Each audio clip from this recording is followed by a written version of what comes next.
காஷ்மீர் பால்காம் பகுதியில வந்து பார்த்தீங்கன்னா, நேத்து வந்து துப்பாக்கிச் சூடு நடந்து ஒரு 28 பேர் வந்து இறந்திருந்தாங்க. நம்ம அத பத்தி வீடியோ போட்டிருந்தோம். இப்ப எதுக்கு அத பத்தி நான் பேசுறேன் அப்டின்னா, அ அங்க நடந்த விஷயங்கள் வந்து ஒண்ணு. பட் நியூஸ்ல வந்து பார்த்தீங்கன்னா, வர விஷயங்கள் நெறையா மீடியாக்கள்ல வந்து பேசக்கூடிய விஷயங்கள் வந்து வேறையா இருக்கு. ஸோ, அதுல ஒரு விஷயத்த நான் வந்து ஷேர் பண்ணிக்க விரும்புறேன். அத தான் வந்து பார்த்தீங்கன்னா, உங்கள்ட்ட சொல்ல வந்திருக்கேன். ஸோ, வீடியோ வந்து பார்த்தீங்கன்னா, யாரும் ஸ்கிப் பண்ண வேணாம். ஸோ, என்னங்கிறத நீங்க தெரிஞ்சுக்கோங்க. ஆக்சுவலி அங்க இறந்தது வந்து பார்த்தீங்கன்னா, மோஸ்ட்டா வந்து இந்துக்கள் இறந்திருக்காங்க. அதுல ஒரு முஸ்லீமும் இறந்திருக்காரு. பட் நியூஸ்ல சொல்றது என்ன அப்டின்னா, முஸ்லீம்கள் வந்து பார்த்தீங்கன்னா, இந்துக்கள கொன்னுட்டாங்க. ஸோ தீவிரவாத அமைப்பா இருந்து அவங்க வந்து இந்துக்கள வேணும்னே கொன்றுருக்காங்க. ஸோ இந்துக்கள் வந்து இருக்கக்கூடாதுன்னு முடிவு பண்ணி இந்த வேலையெல்லாம் செஞ்சிருக்காங்க அப்படின்னு சொல்லிட்டு நெறைய பேர் சொல்றாங்க.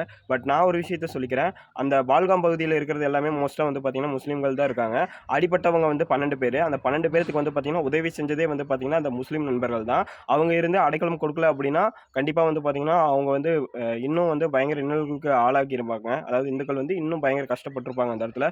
பட் அவங்க இந்துவோ, முஸ்லீமோ ஒரு மனுஷனா பார்த்து வந்து பார்த்தீங்கன்னா, அவங்க அடைக்கலம் கொடுத்து, அவங்களுக்கு தேவையான உணவா இருக்கட்டும், உடையா இருக்கட்டும் எல்லாமே வந்து பார்த்தீங்கன்னா, ஹெல்ப் பண்ணாங்க. ஹெல்ப் பண்ணி தான் வந்து பார்த்தீங்கன்னா அந்த இடத்த விட்டு அவங்கள அனுப்பி வச்சாங்க.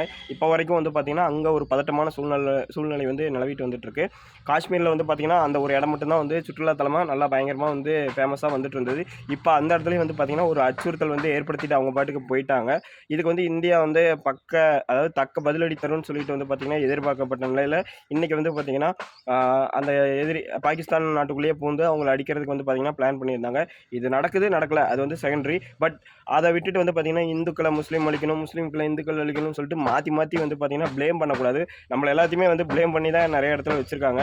அப்படி இல்ல அப்படின்னா, ஏன் வந்து பார்த்தீங்கன்னா, இந்துக்கள கொன்ன இடத்துல ஒரு முஸ்லீம் இறந்து போகணும்? அந்த முஸ்லீம்கள் ஏன் வந்து இந்துக்களுக்கு அடைக்கலம் குடுக்கணும்? அப்படின்னு சொல்லிட்டு நெறைய கேள்விகள் இருக்கு. இதுக்கான பதில் உங்களுக்கு தெரிஞ்சதுன்னா, மறக்காம வந்து பார்த்தீங்கன்னா, கீழ கமெண்ட் பண்ணுங்க. அது மட்டும் இல்லாம இந்த மாரி யூஸ்ஃபுல் இன்ஃபர்மேஷன் நீங்க தெரிஞ்சுக்கணும் அப்படின்னா, நம்மளோட எம்ஆர் வேணு சேனல சப்ஸ்கிரைப் பண்ணி வச்சுக்கோங்க. ஏன்னா, பால்காம் பகுதியில நடக்கிற விஷயங்கள் வந்து பார்த்தீங்கன்னா, ரொம்ப சர்ச்சைக்குரிய விஷயமா இருக்குது. ஏன் அப்படின்னா இங்க நடக்கிற விஷயங்கள்ல அதாவது நம்ம ஊருக்குள்ள அப்படிங்கிறப்போ வந்து பார்த்தீங்கன்னா, அந்த நியூஸ பெருசா கொண்டு போறதில்ல. ஆனா வெளிய நடக்கிற நியூஸ வந்து பார்த்தீங்கன்னா, இந்துக்கள வந்து கொன்னுட்டாங்க, இந்துக்கள் அத பண்ணிட்டாங்க, முஸ்லீம்கள் இத பண்ணிட்டாங்க அப்படின்னு சொல்லிட்டு ஒரு பிரிவினைய வந்து பார்த்தீங்கன்னா, கொடுக்குற மாரியே நெறைய விஷயங்கள் நடக்குது. ஸோ மீடியாக்கள்ல வர்றத வந்து பார்த்தீங்கன்னா, அதிகமா யாரும் நம்ப வேணாம். ஸோ எதா இருந்தாலும் வந்து பார்த்தீங்கன்னா, 1க்கு 100 டைம் ஒரு ஒரு சில விஷயங்கள வந்து பார்த்தீங்கன்னா, தெரிஞ்சுக்கிட்டு, புரிஞ்சுகிட்டு வந்து பார்த்தீங்கன்னா, யாரா இருந்தாலும் நம்புங்க. ஸோ இத சொல்ல தான் உங்கள்ட்ட நான் வந்திருந்தேன். ஸோ இந்த வீடியோவ உங்கள்ட்ட நான் பகிர்ந்துட்டேன். ஸோ உங்களுக்கு ஏதாச்சும் வந்து பார்த்தீங்கன்னா, சொல்லணும் அப்படின்னா மறக்காம வந்து பார்த்தீங்கன்னா, கமெண்ட் பாக்ஸ்ல சொல்லிருங்க.